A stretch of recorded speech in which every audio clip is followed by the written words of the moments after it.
The American Dialect Society's 2023 word of the year, Enshittification.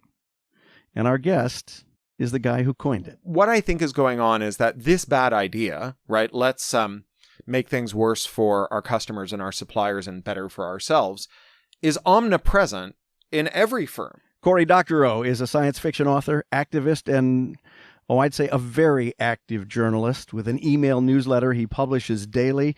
His new book is The Bezzle, a high-tech thriller whose protagonist is an accountant. More on that to come. I'm Charlie Meyerson with ChicagoPublicSquare.com, which, yes, is also an email newsletter, and this is a Chicago Public Square podcast. Cory, it's great to see you again. What's new since the last time you and I recorded a podcast almost exactly 5 years ago this month, back in 2019? Well, there was a pandemic, and, lucky for me, the way that I cope with anxiety and stress is by writing. And so I wrote 9 books, which are all coming out in a string, which has left me pretty busy, but in a good way. My friend Joey Dilla says, when life gives you SARS, you make sarsaparilla. So that's definitely where I'm at now. You have a daily email newsletter. You have a podcast, and you're on this nationwide book tour now, although you're home now in California. When do you rest? Well, when I rest, I think about how terrible everything is, and so I try to do as little of that as possible. No, I mean, my family and I go off and do things from time to time, but yeah, I have always written as a way of processing the world, and the world needs a lot of processing, so I'm doing a lot of writing. Did your restlessness contribute to an unfortunate happening that I think shocked a lot of readers on February 5th, 2024, when it was the most tapped item in Chicago Public Square? And I'm going to quote you here. I was robbed. $8,000 plus worth of fraud before I figured out what happened. And then he tried to do it again a week later. What happened? Yeah, that was while I was taking a rest as it happened. So for Christmas break, my wife and I, and then my daughter and my parents joined us, went to one of my favorite places in the world, New Orleans. So we landed and needed cash. So I went to an ATM in the French Quarter. It was like a Chase ATM. And the whole transaction ran, and then it threw an error and said, we can't give you your money. And I was like, ugh, what a pain. And later on, we were walking through town, and we passed a credit union's ATM. I bank with a one-branch credit union, and most credit unions don't charge fees to each other. So I was like, oh, we'll just use this one. So I got some money out. A couple of days go by. It's time to leave.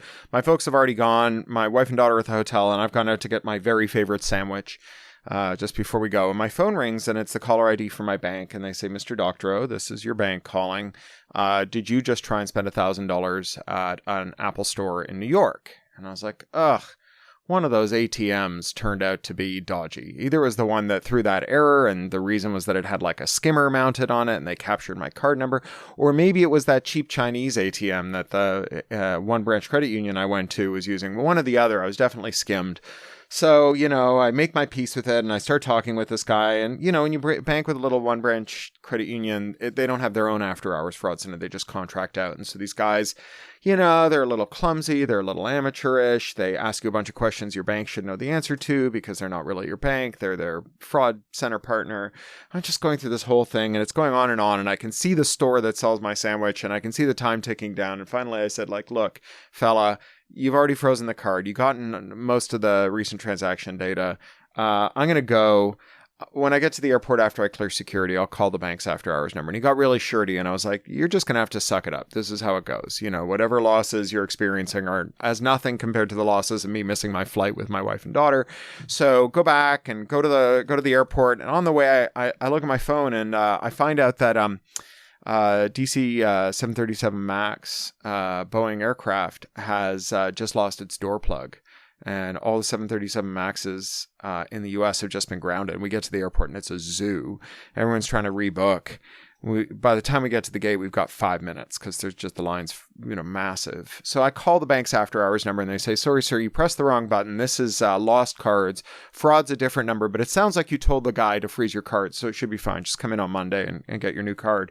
So Monday morning, I print out the list of all the fraudulent transactions, about $8,000 worth, and I go into the bank. And the cool thing about the one branch credit union is the person who helped me out was a vice president there. And she was pissed about this $8,000 worth of fraud, because if Visa wouldn't cover it, then we'd have to eat it. Not me, but the bank. It's the credit union. And so she's pissed. I'm pissed. And I say, look, some of this has to do with that crummy after-hours fraud center you guys use. Because I tell you what, I told them to freeze my card on Saturday, and all this fraud took place on Sunday. And she said, ugh, that's no good. I'm going to call them up now and find out what's going on. She comes back 5 minutes later and she says, they never called you on Saturday. That was the fraudster. My card hadn't been skimmed at all. So it turns out that guy, I'm like thinking about all the information I gave him. I'm like, well, I gave him my name, but that's in my Wikipedia entry. I gave him my date of birth, that's in my Wikipedia entry. I gave him where I live, that's in my Wikipedia entry. I gave him the last 4 digits of my credit card, and that's not enough. And then I was like, wait a second. He didn't ask for the last 4 digits. He asked for the last 7 digits. And I said to the vice president of the bank, you guys only have a single Visa prefix, right? The first 9 digits are the same for every card you issue? She was like, yep. And I'm like, okay, so I gave him the last 7 digits and that was enough. Then he had the whole card number. And that's how they robbed me. And he did it again the following Friday, just before MLK weekend.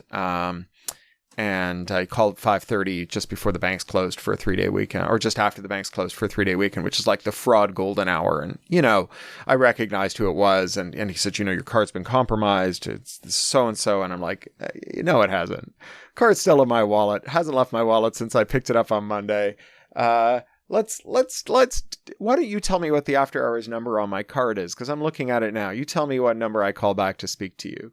And he's like, Mr. Doctorow, this is not a game. I have told you that there is active fraud on your card. If you don't complete the anti-fraud protocol with me right now, then any losses will be yours to bear. The bank will not indemnify you. I'm like, that's adorable. So I hang up on him and he calls me back. And I'm like, oh, this guy is like definitely a fraud, right? Any doubt I had is immediately dispelled. So I just hung up with him and blocked his number. And then I called the risk management person at the bank when they reopened on Tuesday. Because again, small bank, you get to talk to the person. And it turns out that there's a leak somewhere in America's credit union supply chain. And somehow fraudsters are calling people, knowing what bank they bank at and knowing their phone number, neither of which are a matter of public record for me. And that was the convincer for me. So even though I go to DEF CON, the big hacker conference every year, and I go to those social engineering competitions where people get in a little soundproof booth in front of an audience and try to trick store clerks into giving them sensitive information. Usually the store management has given them permission to try this out.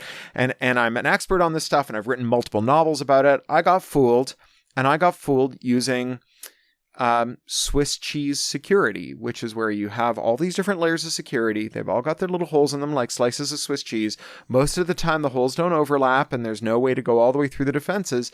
But while I was on vacation, on the day the DC 737 MAX had its door plug fall out of the sky, an hour before I was leaving, right after I used not one but 2 dodgy ATMs in one of the property crime centers of the world, as all of these things all lined up, all the holes of the Swiss cheese lined up, I got fooled. And, there's lots of lessons here, but one of them is if you think you can't get fooled, that's the guarantee that someday you're going to get fooled. Well, you're certainly one of the most tech-savvy humans I'm aware of in this world. Is there any lesson that you gather from this for the rest of us? So the ironclad rule should be, and the rule that I normally follow, is when your bank calls you, you say, thank you very much. Do you have an operator number or anything so I can speak to you? Because I'm going to call back the number on my card. That is complete proof against the fraud. Now, the banks could do something about this, because the reason that I didn't do it that day is because I wanted to get that goddamn sandwich, and calling and speaking to someone like a rando in their voicemail tree and trying to tell them, give them all my account information, a lot of which I didn't even have because it's in my laptop back in the hotel. So going through all of that with a stranger would have eaten up all the time I had. So I was like, I'll just deal with this guy. He knows my number. He knows my name and he knows where I bank. It's clearly from my bank. But if they were to call you up and say, Mr. Doctorow, this is your bank. This is my operator number or a unique 5-digit code or whatever, write it down, call the number on your card and give that number to the interactive voice response system, the bank is going to pay me to sit here idle for 15 minutes waiting for you. So you can find a quiet place to sit down and call. And you will speak directly to me. We won't have to go through a long process where you have to get me up to speed on the thing I'm getting you up to speed on. And we'll just make it work. You know, we haven't found out yet whether or not Visa is going to honor this claim. But if my bank loses $8,000 this year because of me, and it's a credit union, so I'm a member of it, right? I'm co-owner of this bank, as are all the other customers of it. That's all the money they're going to make for me this year, including the interest on my mortgage, right? Like they've just zeroed out one of their most valuable customers. Paying the after-hours fraud center or an in-house fraud center to have a little bit more idle time at the margin so that you can have a higher fidelity of anti-fraud is something absolutely worth it. And, you know, this is emblematic in some ways of what happens when you squeeze all the slack out of the system, is that you kind of groom people to cut corners because they know the process sucks, right? And so I think that it could be improved. And, you know, clearly a lot of the blame here is on me, but not all of it.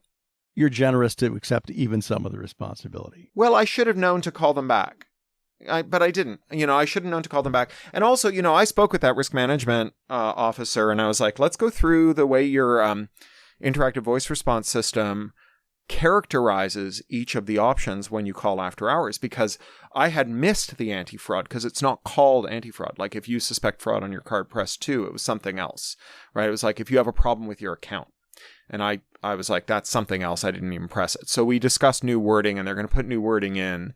Also, I'm speaking at DEF CON this year again. This year's theme is Enshittification. And so they're giving me a keynote slot, and that always comes with a bunch of free speakers badges. What I usually do when I speak there, is I go to the people in line waiting to buy a badge, and I just pick 5 people and give them badges. But I'm saving one for my bank's risk management officer, and she's going to get in for free, and she can go to those social engineering competitions. Well, I've fallen in love with this word that you coined, enshittification. And I need to note for our listeners that there are 2 T's in the middle of enshittification. Mm-hmm. How did you decide on 2 T's? You know, the first time I used it, I only put in 1. Did you? Okay. 2 T's is better. You think so? It makes shit an infix, and it makes tification the suffix instead of ification the suffix. Okay. So N is the prefix, shit is the infix, tification is the suffix, and that second T is doing some work there. The American Dialect Society, when they gave the word the honor, and it's not just their word of the year, it's like their digital word of the year, and I don't know, like their sweary word of the year. It like took top honors in a bunch of categories. They are actual cunning linguists, and they went ahead and dissected the word and figured out what all the things meant. I couldn't diagram a sentence if you paid me. Well, I knew you'd have a reason for the double T, and thank you for fulfilling my expectations. Yeah. But let's back up. For people, and I imagine there are a few, who do not yet know about enshittification.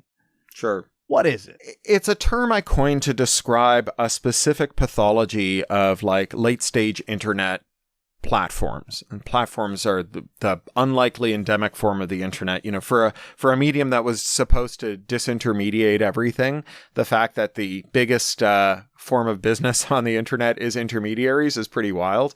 And it describes, if you want to think of it as like a pathology, it describes the natural history, like what happens when a platform enshittifies, and it has a very specific kind of decaying model where first it allocates value to end users. Those end users flock in and get locked in somehow, so that when the company then starts to take away some of that value to give it to business customers, the users don't leave, can't leave. Then those business customers come in because of the attractive proposition that's being made to them. And then they get locked in because they're there for the end users who are also locked in. And then once everyone's locked in, all the value is drawn out and given to the firm, the platform. And then the whole thing turns into a pile of shit, hence enshittification. But it also describes like the underlying mechanism, like what's going on inside the firm. Why are digital firms so able to enshittify? And it's because digital is very flexible. I had someone email me this morning and say, well, Panera Bread is steaming towards its IPO, and there's this investigative report that says that they've cut back on their ingredients, and their ingredients aren't very good anymore. That's enshittification too. And it's not quite, because enshittification involves this process I call twiddling. It's when the platform can change the business rules from moment to moment. So a really good example is like an Uber driver, who's the business customer in that two-sided market, riders and drivers. So Uber practices this thing called algorithmic wage discrimination, which is a violation of labor law that they say doesn't violate labor law because they do it with an app. And what they do is if you're a driver who's selective about which rides you take, if you only take the highest dollar value rides, then each ride that's offered to you comes at a higher dollar value than it would if you were less selective. The less selective you become, the lower the return per mile and minute becomes in small increments that are very hard to notice. And if you become more selective, they toggle back up again. And so the rate is going up and down and up and down in response to your perceived selectivity in a fully automated way. And this is a kind of game of exhaustion, because at a certain point you take your eye off the ball and you start taking rides that are worse. And then the rides get worse and worse and worse. Meanwhile, you're jettisoning those things that you used to do as side hustles that let you be more selective. That's what it means when you're taking worse rides, is you're taking more rides. And at a certain point, you're just like fully locked in. You have a car lease to meet because you bought a car just to drive for Uber. You've got some other overheads that you're trying to meet, and your wages sunk to the very bottom. That algorithmic wage discrimination is a term Vina Dubel coined, is a thing that Panera Bread would love to do. It's a thing that, like, you know, the black-hearted coal bosses of Tennessee Ernie Ford songs would love to do. But, you know, like, doing that manually with an army of guys in green eye shades is not practical. And digital firms can alter the business logic from second to second in ways that offline firms or firms that have some physical component struggle to do. And so that's the underlying mechanism. And then the next question is, why is it happening to everyone all at once? Why are all these platforms enshittifying now? That's kind of the epidemiological question, right? Where's the contagion coming from? Because when a lot of firms start doing something all at once in the same way, it's unlikely to be related to something endogenous to the firm. It's not just that, like, a bunch of people had the same bad idea at the same time in all these companies, right? What I think is going on is that this bad idea, right? Let's make things worse for our customers and our suppliers and better for ourselves, is omnipresent in every firm, right? Every firm is trying to find the equilibrium between apportioning value to, say, employees or suppliers and to customers and to themselves.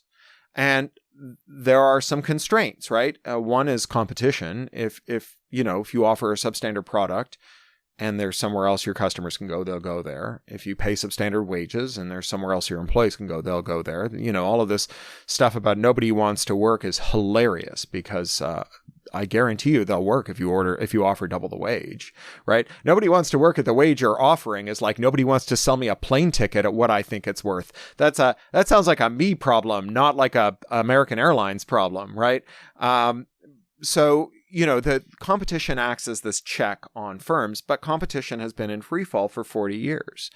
And I think that it crossed a threshold, right? We allow companies to buy their major rivals. We allow them to engage in predatory pricing to exclude new market entrants. We allow them to buy nascent competitors before they can grow to be threats and then extinguish them. We allow them to do all the above, right? You have Amazon, which tried to buy diapers.com, which, you know, as is implied by the name, was an e-commerce platform that sold diapers. They were doing a really good business, and they didn't want to sell to Amazon. So Amazon first tried to do an anti-competitive acquisition, right, to take a firm that was its rival in a certain vertical and buy it. So the firm wouldn't do that. So then they did predatory pricing. And this is both conduct. Buying the nascent rival and predatory pricing would have been illegal until the Carter administration. Carter removed some Jenga blocks from the antitrust tower. Reagan started pulling them up with a fistful. And every administration since has lowered the amount of antitrust enforcement we do to the point where now companies can just get away with murder. And so Amazon said, all right, we're going to start selling diapers below cost. They sold diapers below cost to the tune of $100 million in losses, which put diapers.com out of business, right? So that's predatory pricing. Then they acquired diapers.com at pennies on the dollar. So that's the anti-competitive acquisition. And then they shut them down. That's a catch and kill, right? All of this is illegal under the black letter of competition law. None of it was enforced against.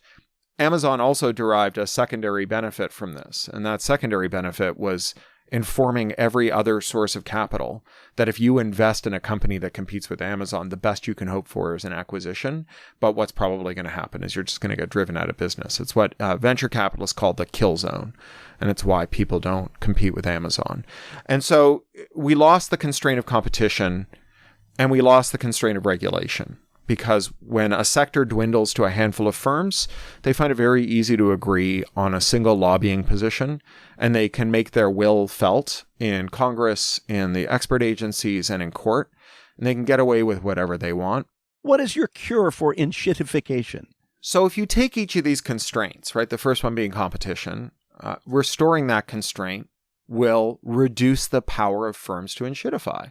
Right? If they have to worry about you quitting or leaving as a customer, then they have to treat you better. And if they don't get the message, then you can go somewhere that treats you better.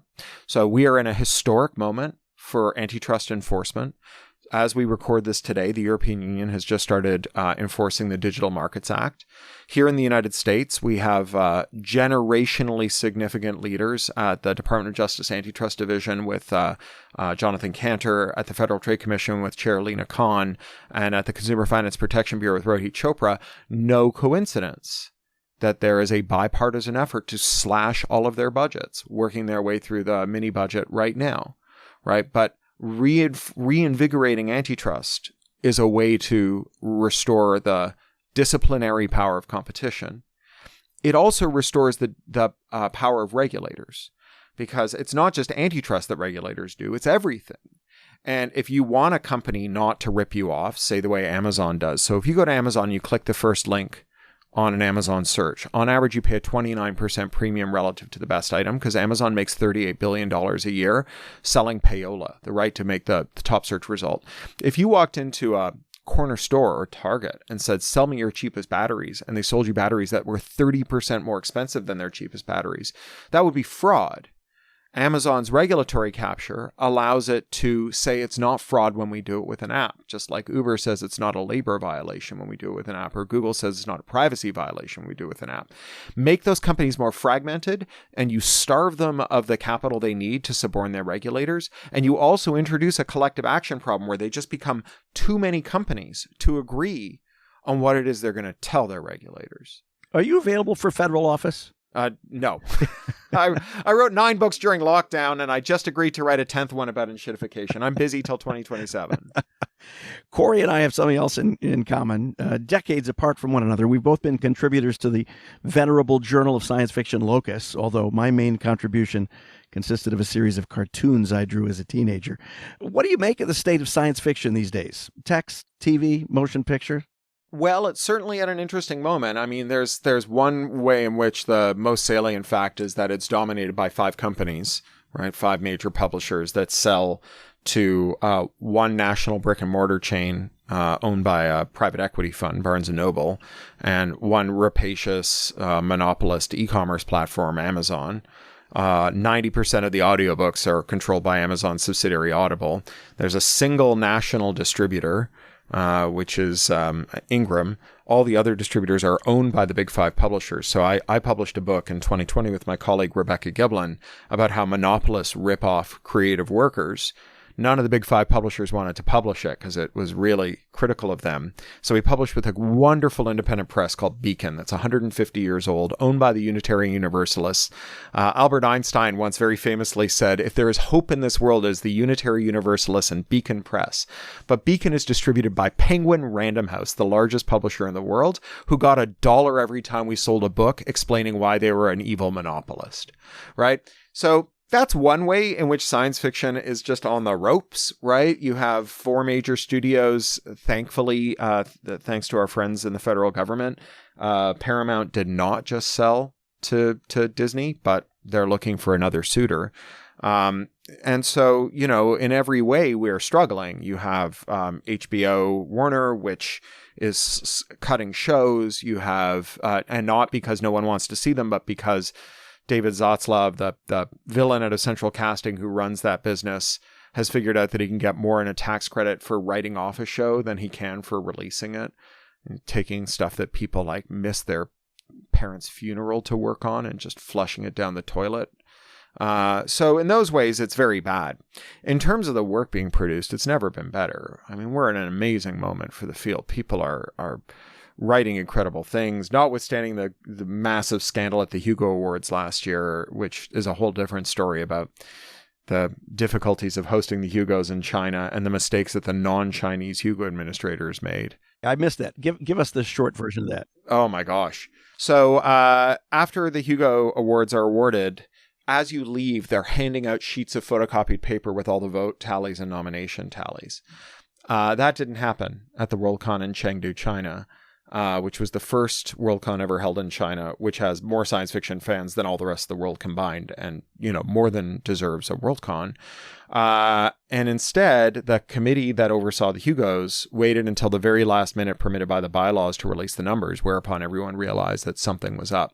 And it turns out that they had unilaterally disqualified innumerable works, both Chinese and also a number of works by American and European Chinese writers of Chinese descent. And they had done this, it transpired, after lots of memos leaked and so on, because they stonewalled when people asked about this. They'd done this not because anyone in China had asked them to, but because they thought that the Chinese government would get upset if they didn't. And they went so far as to assemble dossiers on people nominated for awards and disqualify them if they thought they had been to Tibet. It turns out the person that they disqualified for having traveled to Tibet had traveled to Nepal, which is not Tibet. Easy mistake to make. And so these were Americans and Canadians, not Chinese fans. And they disgraced themselves. They disgraced the award. The people who won the award now have an asterisk next to their name. When they were fighting for their reputations and stonewalling, they were gratuitously insulting to these writers, most of them of Chinese descent, Chinese Americans primarily, when they question this. And they are fans of very long-standing people who have volunteered to run this award for decades. And this is the way they're going to end their careers in fandom. It's quite sad. One of the things Cory told me back when we talked in a previous podcast in 2019 was that one way to spot terrible technology in our future would be to take a look at what the powers that be are foisting on prisoners. And now 5 years later, his new book, The Bezzle, offers a look at just that. But why did you set it to open in 2006? Well, for that, you need to understand these 9 books I wrote during lockdown. So one of them was a book called Red Team Blues. And the conceit behind Red Team Blues is it's a detective thriller about a hard-charging, two-fisted, lovable forensic accountant, 67 years old, spent 40 years in Silicon Valley, undoing every bit of mischief that a tech bro ever thought to do, finding all the money that people use spreadsheets to hide. And the conceit was, it's like the last volume of a beloved detective series you have read for 25 years and grown up with, except I'm not going to bother writing the other books. It's just the last one.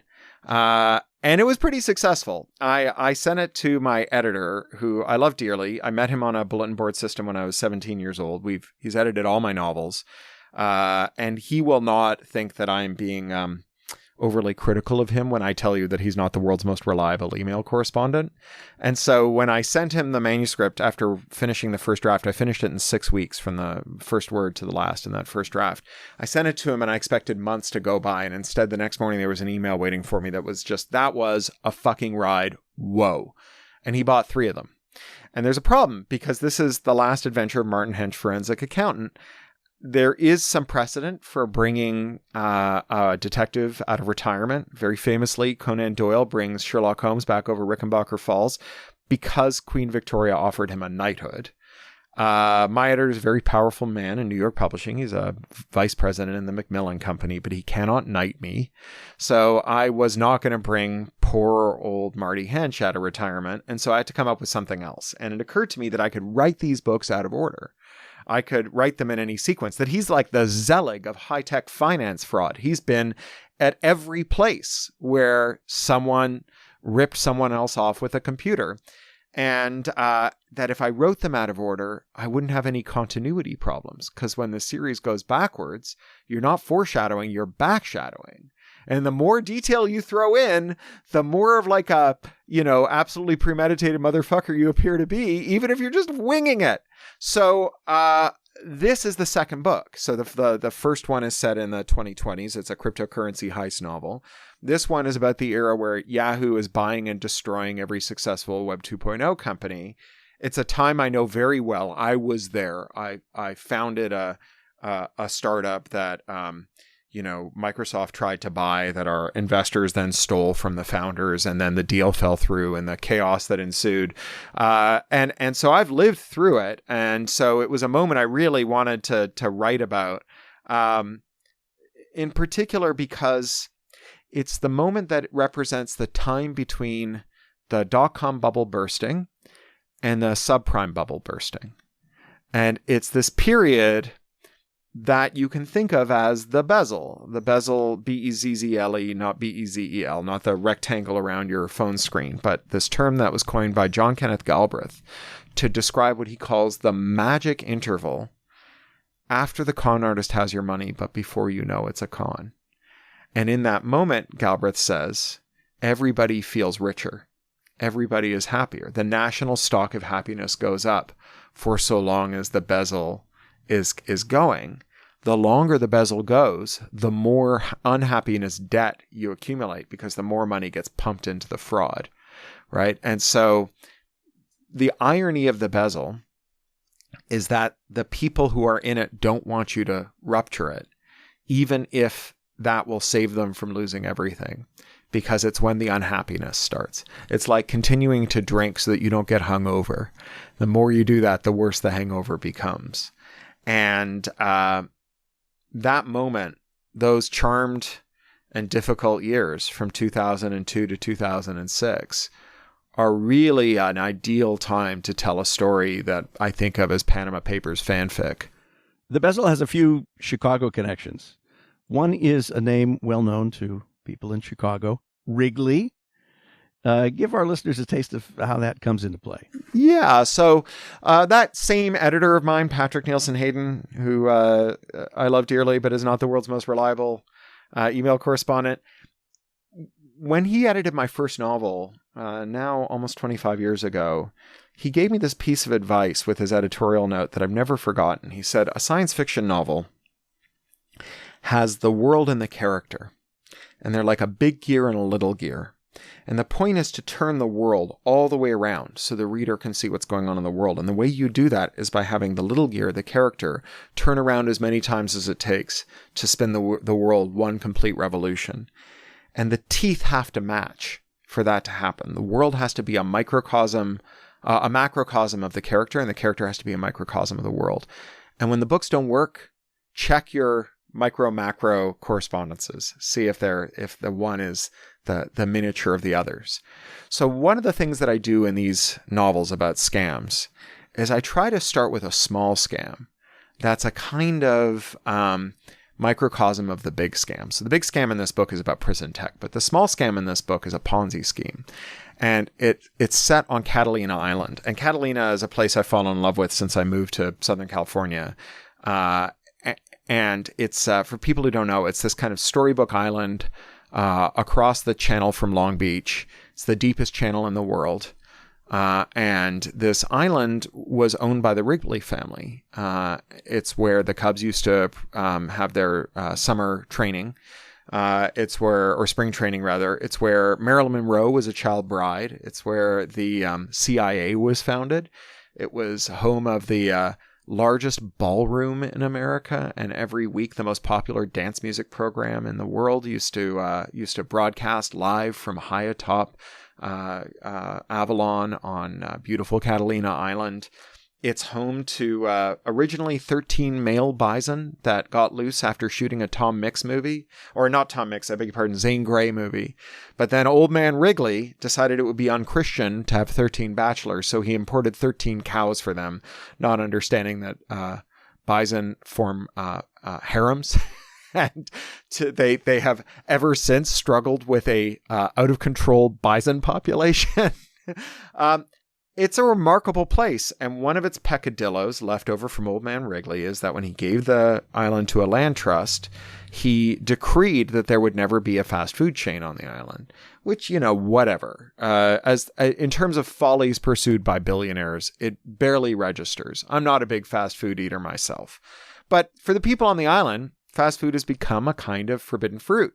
And if you go to the little K-12 school and you go for an away game with your football team, everyone expects you to bring back a sack of sliders because everyone wants to try, the fast food they can't get on the island.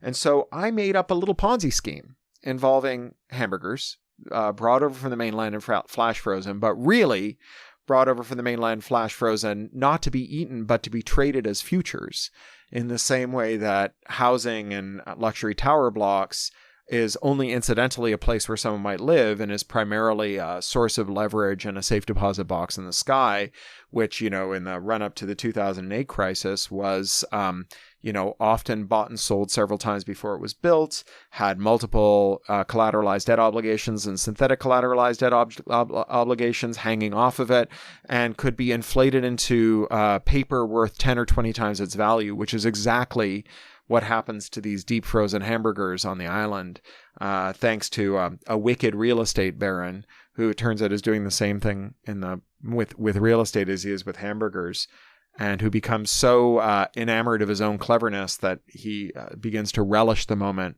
when the whole thing bursts and the island's economy tanks. And that's where Marty Hench and his friend come in, and they decide to do a controlled demolition of this Ponzi before it can take down the island. As I read the Bezzle, I thought, yeah, boy, there's a lot of food in this book. How important is food and cooking in your life? Or was that just you writing about people for whom it is a big deal? I mean, I love to cook, but Marty Hench is a better cook than I am.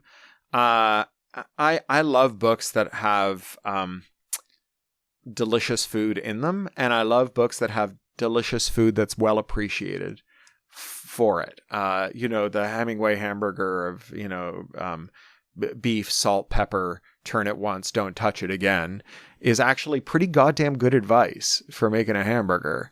I put a little butter in the pan, depending on the fat content in your ground beef, but it's not bad.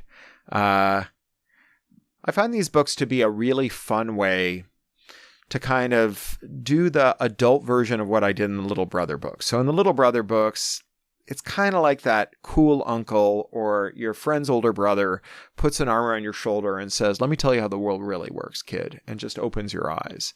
And these books are more like, let me tell you how the worst things in the world are done. And countersinking that with the great pleasures of life, I think makes these books more balanced. Your books were some of the first that I read on mobile devices, a BlackBerry in my case. And I know you've continued to champion that technology. Digital rights management, DRM, the fences around the use of people's electronic content has been a longstanding concern of Cory's. How are we doing? Well, again, back to that, generational moment for tech and antitrust, there is, for the first time in the whole time that I've been working on this, some real energy to do something about it. Some sense that it is iniquitous. So to give you a sense of how screwed up this whole system is, in 1998, Bill Clinton signed this law, the Digital Millennium Copyright Act, and Section 1201 of that act makes it a felony to traffic in, quote, a circumvention device for effective means of access controls to copyrighted works. So if there's a thing that stops you from accessing a copyrighted work and someone makes a tool that allows you to access it, that tool is illegal, and the person who gives it to you is a felon, can go to prison for 5 years and pay a $500,000 fine for a first offense. So what that means, very practically speaking, is if I want my audiobook sold on Audible, which requires digital rights management, a lock on every book that ensures that it can only be played on a device that Amazon has approved of, then I can't leave Amazon and take you with me. if I decide that Amazon is abusing me, and they really do abuse their suppliers, especially in the audiobook world. There was a ghastly scandal last year called Audible Gate, which involved at least $100 million in wage theft from independent audiobook authors that Amazon did with a scummy accounting trick.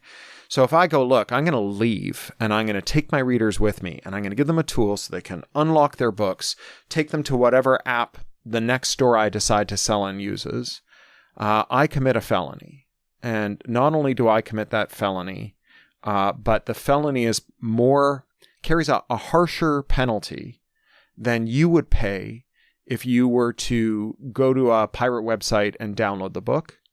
But it's also like a higher penalty than you would pay if you were to like go into a truck stop and shoplift the CD of the book. And it's probably a higher penalty than you would pay if you stuck up the truck that delivered the CDs and stole the truck, right? So for me to allow you to access the book that I wrote, maybe that I financed the audiobook for, that I read the audiobook for, is a crime that exceeds the penalties that you would pay for even really serious property crimes involving other people's property. And this just gives Amazon enormous leverage. People are getting sick of this. In Oregon, they've just passed a right to repair bill that prohibits companies from using this technology to lock parts to their devices. So if you take a screen out of one iPhone and put it in another iPhone, right? If you're an independent repair shop and Apple won't sell you parts, but you're buying broken phones and harvesting dead parts out of them, you have to do something called parts pairing, where you enter an unlock key.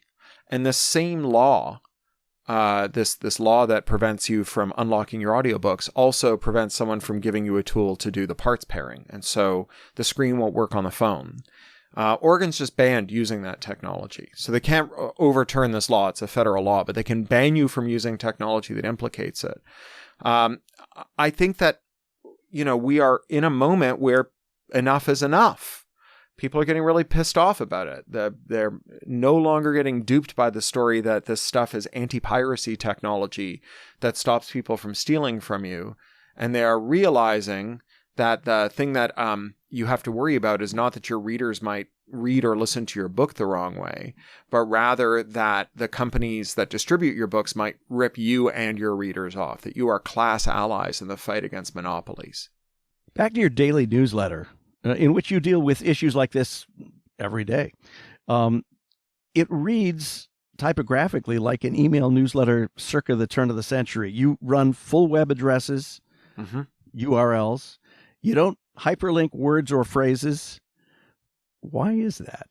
So I want it to be future-proof. So I want you to take something out of your inbox from 20 years ago that I wrote and copy and paste it into some other format that doesn't exist yet.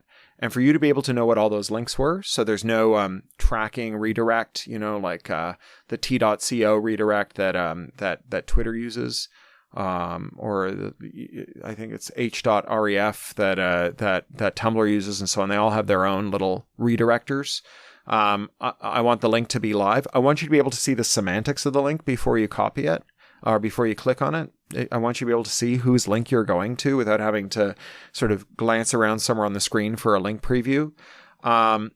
And I want you to be able to copy and paste it between programs, even programs that don't carry over the style information or the link information, and have it all carry over. And so that's why putting it all in that plain text format is so important to me. I do every now and again shorten a URL if it's very, very long. So sometimes I'll link a gift link from the New York Times, from my subscription to the New York Times in the thing. And those NYT gift links are obnoxiously long, like hundreds of characters. So I have my own URL shortener. And so I'll sometimes do a little URL shortener in there. But for the most part, I don't shorten URLs. Closing thoughts, Cory? Well, I guess what I would say is that we're emerging from a 40-year neoliberal period incubated at the University of Chicago. Thank you very much. Yeah, sorry about that. Where we only talked about economics and never about power.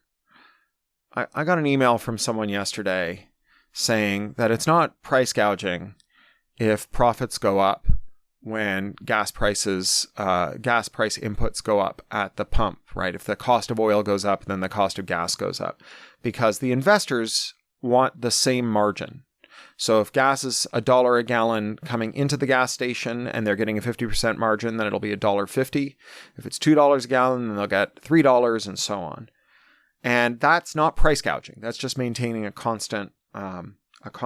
But the thing is, no one came down off a mount with 2 stone tablets and said, you are guaranteed that margin.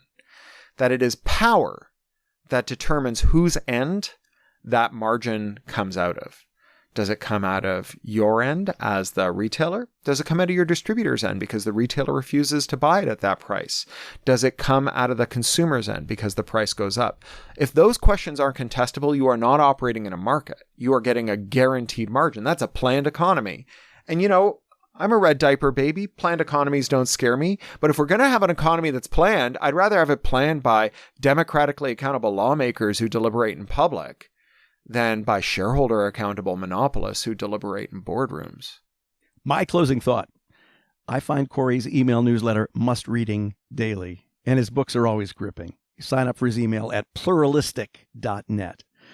Our guest on this edition of Chicago Public Square Podcasts, recorded via Zoom, March 7th, 2024, has been Cory Doctorow, whom you can find at bookstores everywhere and also at craphound.com. And you can join me for a roundup of the news weekday mornings at chicagopublicsquare.com. I'm Charlie Meyerson. On behalf of my friends and co-conspirators at Rivet 360 in Chicago, thanks for listening.